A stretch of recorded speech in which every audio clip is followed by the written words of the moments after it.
what would you say as the biggest potential ROI for somebody who's feeling drained, mentally isolated, or uncertain when it comes to wellness? What daily habits have had the most impact for you and your clients and what you've seen overall? I think the most underrated thing that people that they can do anywhere without needing like a specific place. Yeah. Whenever I give advice, I always try to start with the bare minimum, because the foundational pillars of health are simple and free, you know? And I really think that walking, people take that it is so impactful. If everyone just took 10,000 steps in a day, most of their problems would probably go away.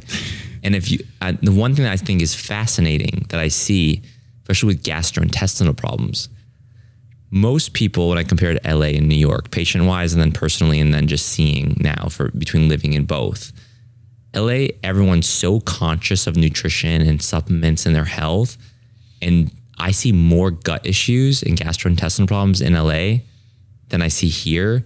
And in New York, I see a lot more drinking, a lot more bread, a lot more pro-inflammatory foods, still gut issues, but not as bad. And I think what I'm noticing is in LA, no one walks. In New York, everyone walks. And the power and the impact of walking to and from every meal or before and after every meal, that alone, no matter what your diet is, it will play a major role, not in your digestion, but also in your weight control and inflammation and bloating. And that makes sense, right? Well, food is sitting in your stomach and your intestines. If you just go eat and then sit in the car, or eat and then sit on the couch, how is that going to move through you? No, it's not. Where if you walk, I mean, we know through blood sugar, like controlling blood sugar before and after, just walking plays a major role. And I think what's interesting is I think New York, although people think isn't a healthy city, I think New York is healthier than LA because people walk more, life's more spontaneous, and there's a lot more human interaction. We're just degenerates. No, but I also think there's a level of stress. For only 5 drinks, though. Yeah.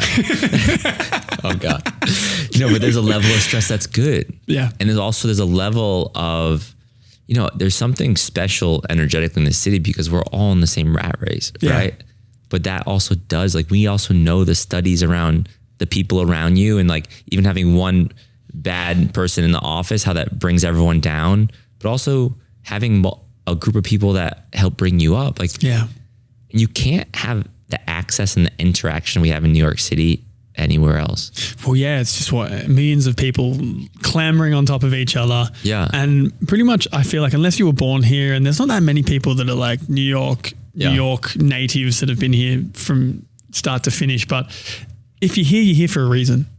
Yeah. You're here to do something. You're here because you want something. Yeah. And you bring them all together and you make a bunch of friends. Powerful. It's pretty powerful. It's great. That's what drew it to me. I was in a small city, 200,000 people. I was kind of, focused on events and hospitality and nightlife, et cetera, et cetera, et cetera.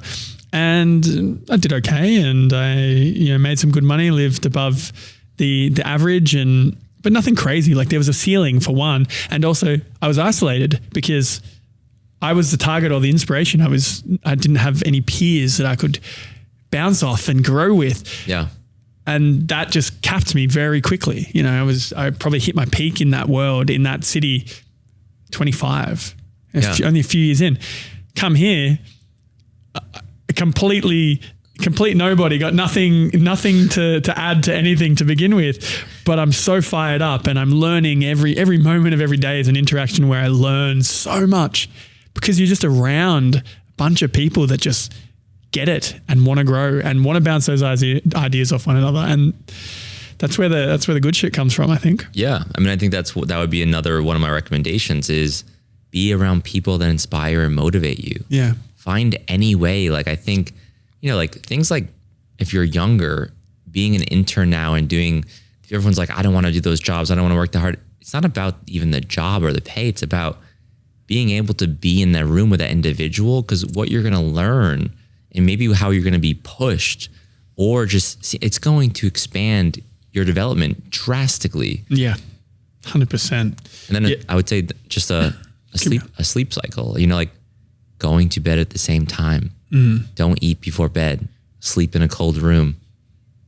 Turn off the distractions. Yeah, sleep is so important. Yeah.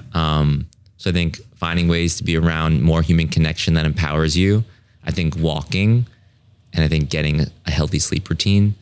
Those things simple, and those things will change your life. Yeah. Yeah. Like you said, you were treating people for one thing, and then you fix a bunch of basics, and then systemically all these other problems get solved.